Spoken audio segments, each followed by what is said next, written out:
भगवान पहली बार रोए। भगवान जैसे ही मथुरा में लौट कर आए, देवकी माता को प्रणाम किया, वसुदेव पिता को प्रणाम किया। अब प्रणाम करके जब बैठे, देवकी ने हृदय से लगा करके कहा, कन्हैया लाला, पढ़ाई बड़ी जल्दी निपटा के चले आए। भगवान कितने दिन पढ़े? केवल 64 दिन। कितने दिन पढ़े? 64 दिन में समस्त वेदों का, उपनिषदों का, शास्त्रों का ज्ञान करके भगवान लौटे। सांदीपन आश्रम में 64 दिन भगवान पढ़े। 64 दिन में सारी विद्याओं को ग्रहण करके भगवान लौटे। आज मैया देवकी ने भगवान को सुंदर भोजन बनाए और जैसे ही थाली परोस कर दी, आहा, थाली आते ही गोविंद की आंखों से आंसू निकल पड़े। क्यों? परीक्षित ने पूछा, भगवान क्यों रोए? क्या भोजन अच्छा नहीं था? सुखदेव जी की आंखों से आंसू बह रहे हैं। सुखदेव जी कहते हैं, गोविंद पहली बार रोए। क्यों? कि कन्हैया को आज पहली बार हाथ से खाने का मौका मिला है। आज तक बाकी यशोदा मैया ने इतना बड़ो कन्हैया को कभी हाथ से खाने, सारे काम छोड़ देती थी मैया, कन्हैया के लिए भोजन कराने खुद बैठती थी। और जो माँ अपने बेटे को अपने हाथ से भोजन कराती है ना, आहा, धन्य है उसके भाग्य, उस माँ के और उस पुत्र के जो अपनी माँ के हाथ से भोजन ग्रहण करे। और हर ग्रास वात्सल्य से भरा हुआ, क्योंकि माँ जब भोजन कराती है ना, भैया हमारे बैठे हैं, वो जब भोजन कराती है तो वो रोटियां गिनना भूल जाती है। हम भोजन कर रहे हैं और हमने कह दिया, आज तो हमने बहुत खा लिया, अभी तो 2 ही रोटी खाई, और हम गिने बैठे थे 6 रोटी और माँ कह रही है 2 रोटी। क्यों? तो हमें ये लगा कि हमारी माँ अनपढ़ है, जानती नहीं, गिन नहीं पाई। ऐसी होती है माँ। और पहली बार जब भोजन कराने बैठी, मैया तो है नहीं, गोविंद ने ग्रास उठाया, मुंह में दिया, अंदर जा नहीं रहा है। क्या याद आई? यशोदा तो एक एक ग्रास मुझे ऐसे खिलाती थी, तो बलदाऊ भैया से तगड़ो है। कन्हैया तेरी चोटी कितनी छोटी है, कन्हैया तेरे हाथ कितने कमजोर हैं, कन्हैया तू बांसुरी बजाएगो तो आवाज दूर न जाएगी, एक एक मेरो लाला और खाएगो। ऐसे यशोदा मैया भोजन कराती तो गोविंद को आज अपनी मैया याद आ गई। और जब मैया याद आई तो कन्हैया पर रुका नहीं गया, थाली अलग कर दी, छत पर चढ़ गए गोविंद। और छत पर चढ़ करके वृंदावन की तरफ देख करके आवाज लगाई, माँ।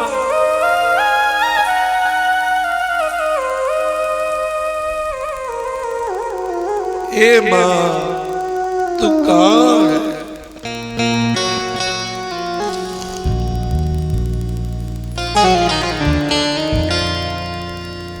और इस प्रकार से जब गोविंद रोए और गोविंद के आंसुओं को देख करके देवकी समझ नहीं पाई कि कन्हैया इतना क्यों रोते। देवकी ने तुरंत उद्धव को बुलाया। भगवान के एक मित्र हैं उद्धव जी, और उद्धव जी जब आए तो उद्धव जी को पता लगा कि कन्हैया को ब्रज की याद सताती है। कन्हैया तुम क्यों रोते हो, भोजन क्यों नहीं करते हो? तो कृष्ण ने एक ही बात कही, उद्धव ब्रज की याद सतावे, ब्रज की याद सतावे, नंद बाबा जो मात यशोदा, नंद बाबा जो मात यशोदा ओ सपनों में मेरे आवे ब्रज की याद सतावे ब्रज की याद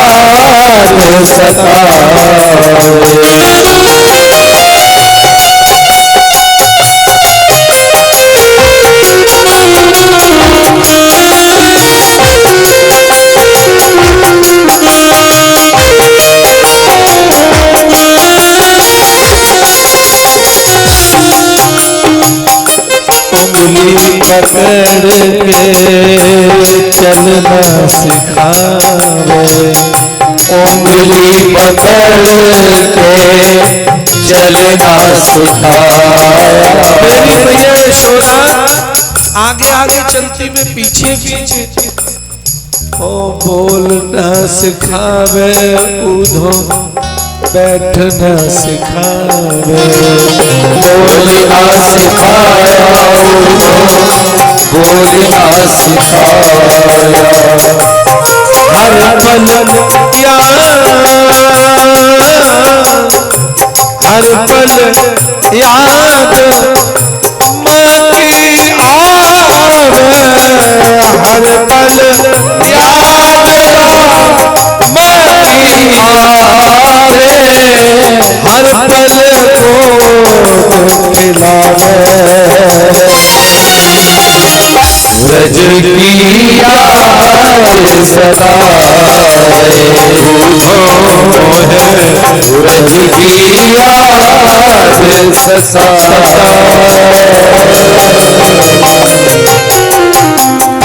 ब्रज की बड़ी याद आती है। उधर बोले उन गंवारों की बे अनपढ़ लोग गंवार लोग क्या जाने प्रेम पढ़े लिखे लोग प्रेम नहीं जाने प्रेम बहुत अलग चीज है। प्रेम के बदले में कोई प्रेम करता है तो ये सौदा है व्यापार है लेकिन माँ बाप का प्रेम बदले का नहीं होता। उद्धव ने कहा अरे कृष्ण तुम चिंता मत करो हम जाएंगे ना तो समस्त ब्रजवासी जो तुम्हारे लिए तुम कह रहे हो परेशान होंगे वहां कोई नहीं होगा हम उन्हें सबको समझा कर चले आवेंगे। भगवान ने सोचा उद्धव बड़े ज्ञानी हैं आज इनका ज्ञानी देखा जाए। भगवान ने कहा उद्धव भैया चले जाओ हमें बहुत याद आती है हमारी खबर दे देना सब कुछ बता दिया। उद्धव जी चले बड़ा सुंदर मुकुट पहनकर कपड़े कृष्ण जैसे पहनकर पहुंचे। तो पहले तो उद्धव ने जब यमुना को पार किया तो ग्वाल वालों ने रथ रोक लिया। ग्वाल वाल आगे पीछे घूम रहे हैं आप कहां से आए हो? उद्धव ने कहा मथुरा से आए। अच्छा तो हमारे कन्हैया के पास से आए हो हम तो समझे कि वो ही बैठे हुए रथ में लेकिन तुम आके जैसे कपड़ा पहने हो तुम हो ना।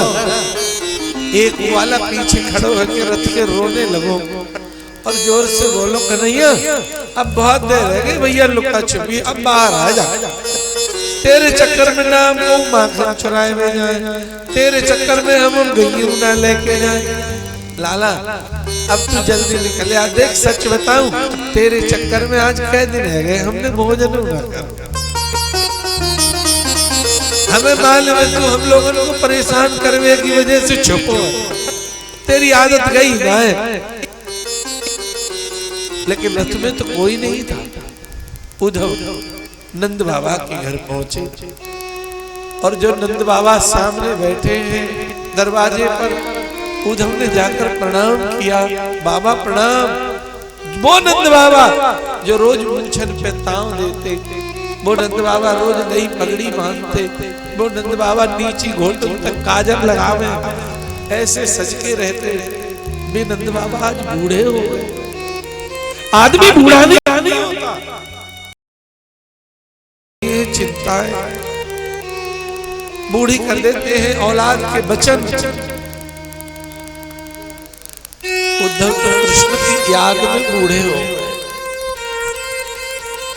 उद्धव को कम दिखता है ना नंद बाबा को कम दिखता है, क्यों?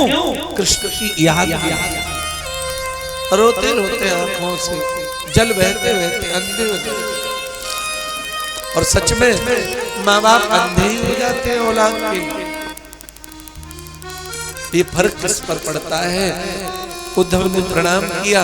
नंद बाबा ने पूछा आप कौन? उद्धव ने परिचय दिया, मथुरा से आए हो, हमारे कन्हैया मिलो। कितना कहते ही उद्धव ने कहा उन्होंने ही हमें भेजा है। नंद बाबा ने उद्धव को हृदय से लगा लिया। माने भेजो? हाँ भाई हमारी याद आती है। उद्धव ने कहा बहुत याद आती है, आप सबको याद कर करके रोते हैं गोविंद। नंद बाबा बोले हमारे जैसों की याद कहाँ आती होगी, हम तो गरीब वाला, बाको तो धनवान माता पिता मिले हैं, बड़ों से राज्य मिलो है, बढ़िया खाए पीवे को मिलो है।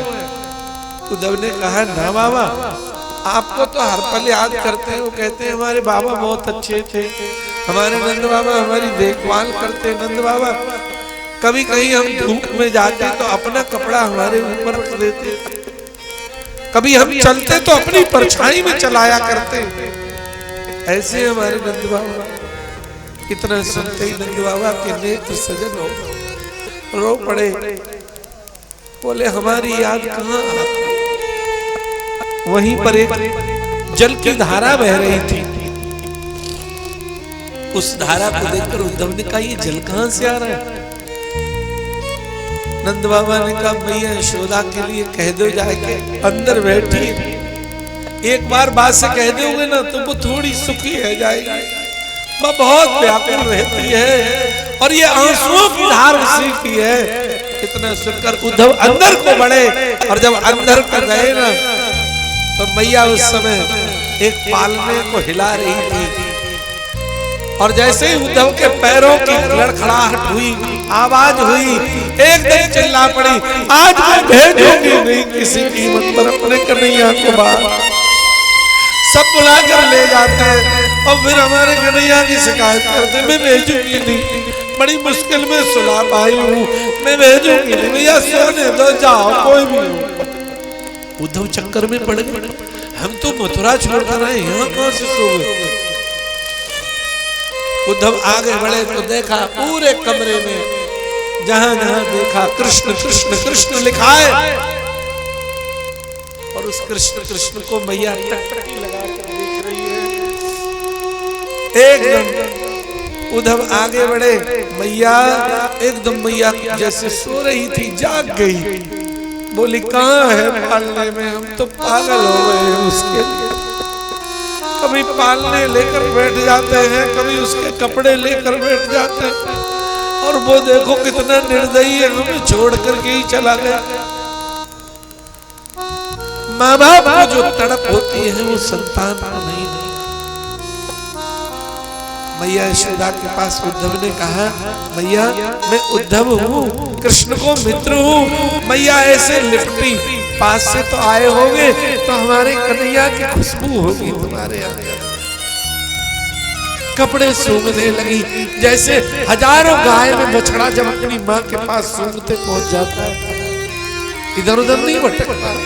माँ गौ माता हजार बछड़ों में भी अपने बछड़े को ढूंढ लेती है, ऐसे ही उद्धव को सूंघ रही है मैया यशोदा। उद्धव हमारे कन्हैया तुम्हें मिलो, अरे हम तो पास ही रहते। माँ ने कछु कही और उद्धव ने इतनी बात कही मैया तेरे कन्हैया ने तो को प्रणाम कही है।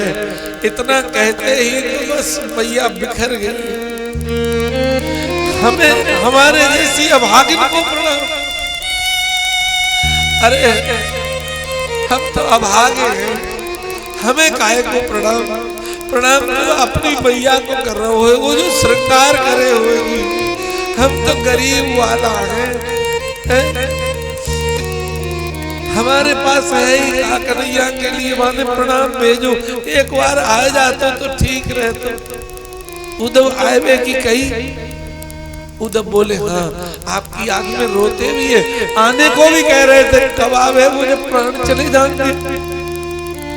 उद्धव एक बात बता दे।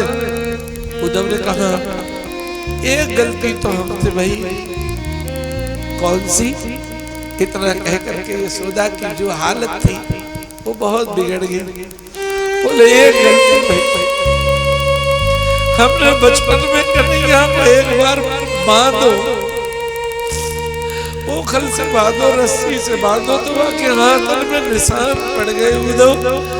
उद्धव के आगे हाथ जोड़ के एक प्रार्थना है, जब तुम जाओ तो वहां कहियो तेरी मैया तेरे आगे हाथ जोड़ती और काऊ के लेना एक बार मैया को दर्शन दिया। कन्हैया अगर तू एक बार हमारी अपनी मैया को दर्शन दिया है वो तो मैया प्राण त्याग देगी सही से, वरना मरो न जाए। उद्धव यमुना पे जाऊं तो यमुना अच्छी ना लगे, कोई वृक्ष अच्छो ना लगे, काऊ से बात अच्छी ना लगे। उद्धव मेरी गलती एक बार भैया, मैं तुम्हारे पावन को पकड़ती हूँ। उद्धव के पांव पकड़ लिए यशोदा मैया ने कस कर। उद्धव एक बार कन्हैया को बुला दे, एक बार आ जाए बस, कोई कछू न चाहिए, रवा के महल चाहिए, रवा को सोना चांदी चाहिए, एक बार दर्शन दे जाए, अपनी मैया के प्राण निकल जाए बस, वो कछू न चाहिए। उद्धव बिखर गए। उद्धव ने सोचा इतना प्रेम करने वाली मां गोविंद से छोड़ गए। उद्धव एक बात कहूं, एक बार मैंने डंडी लेके दुनिया को दौड़ाया तो वो ठोकर खा के गिर गया। उद्धव नींद नहीं आती है, भाई याद आवे। उद्धव बोले भैया कैसी बातें करती है, कृष्ण तो तेरी याद में तड़प रहे।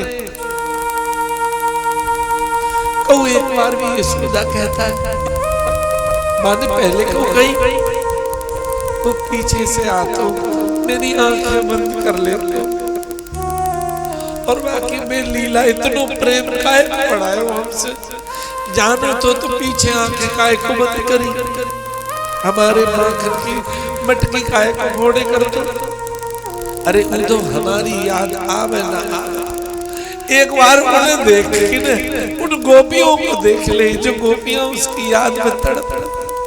उद्धव एक बात बताऊं, एक गौ माता है उन्हें देखो, ऐसी ऐसी गायें हैं जो गोविंद के जब तक दर्शन न कर लेती पानी नहीं पीती, घूम घूम करके कुआं बना दिया है, खूंटे के चारों तरफ घूम घूम करके गड्ढा कर दिया है, और जब जब वो उठा करके देखती है तो उधर ही देखती है जिधर श्याम सुंदर जी।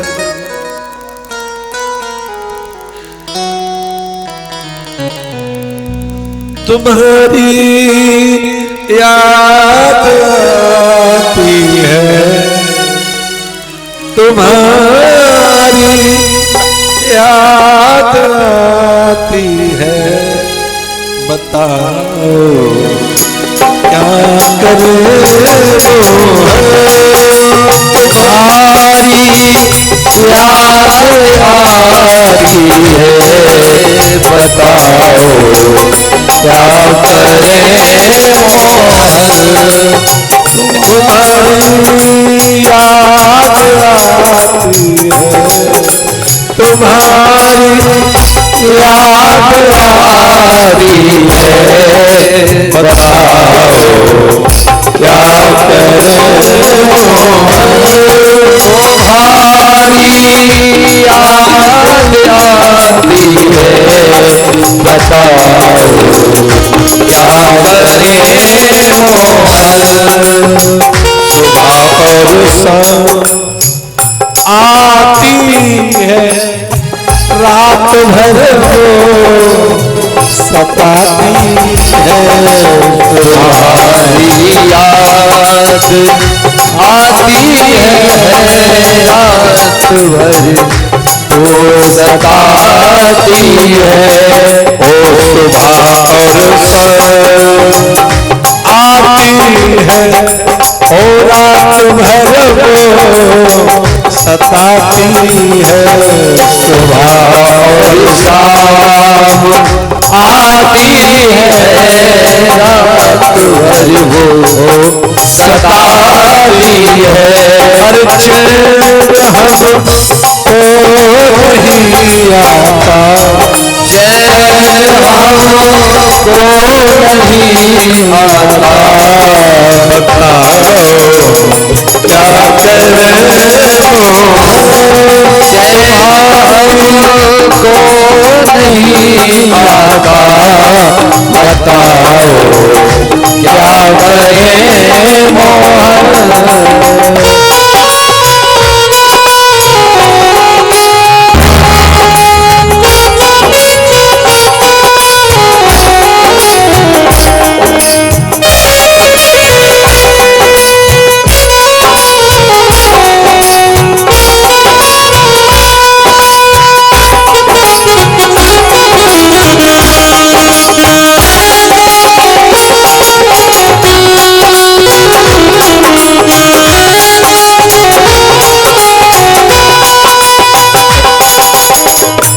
चलो जब न चलने दे, और रुकूं जब हो न रुकने दे, चलो जब हो न चले दे, रुकूं जब हो न रुकने दे, मिलो औरों से मिलने दे, मिलो औरों से मिलने दे, बताओ क्या करें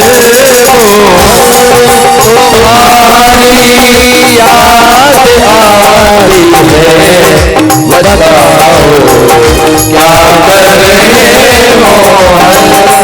सुबह और शाम आती है, रात भर वो सताती है, सुबह और शाम आती है, रात भर वो सताई है, और चैन हमको नहीं आता, चैन हमको नहीं आता, बताओ क्या करें तुम्हारी याद आती है, बताओ क्या करें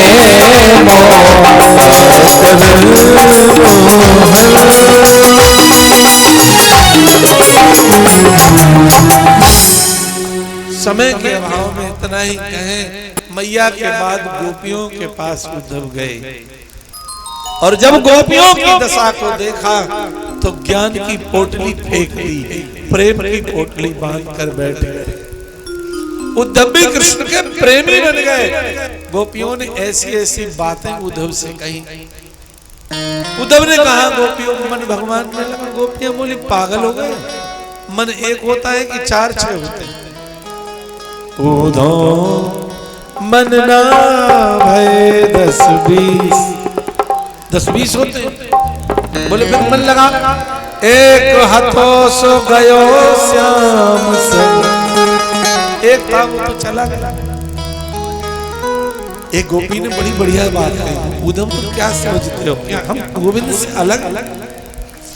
हम तो जब याद करते हैं तब वो सामने आते हैं, तुम हमें समझाने आए। याद में वो ताकत होती है कि बड़े बड़े अच्छों को परेशान कर देते। बस सबसे ज्यादा खतरनाक चीज तो याद ही है।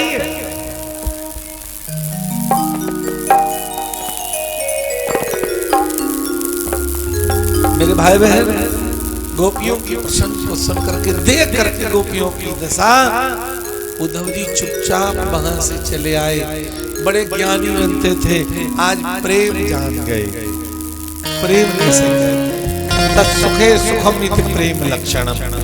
और याद रखना, दो लोगों की बात कभी खत्म नहीं होगी। किनकी? दो प्रेमी मिल जाए या दो पागल मिल जाए। हम 7-7 दिन कथा करके चले आते हैं, 7 दिन रहते हैं, और प्रेमी ऐसे लोग हैं आज वो एक ही बात कहते हैं, गुरुजी टाइम ही नहीं मिला आपसे बात करने। हम 7 दिन वहां रहे और उन्हें समय ही नहीं मिला। बोले क्या बता, मैं आपसे बात ही नहीं कर पाया। ये प्रेम है, और ये प्रेम ही है कि आगे के वर्षों में आप लोग देखेंगे कि व्यवस्थाएं कमजोर हो जाएंगी। हम लोग गुरु पूर्णिमा में अभी भी इतनी व्यवस्था नहीं कर पाते, जबकि 10% लोग आते हैं, 100% नहीं आते।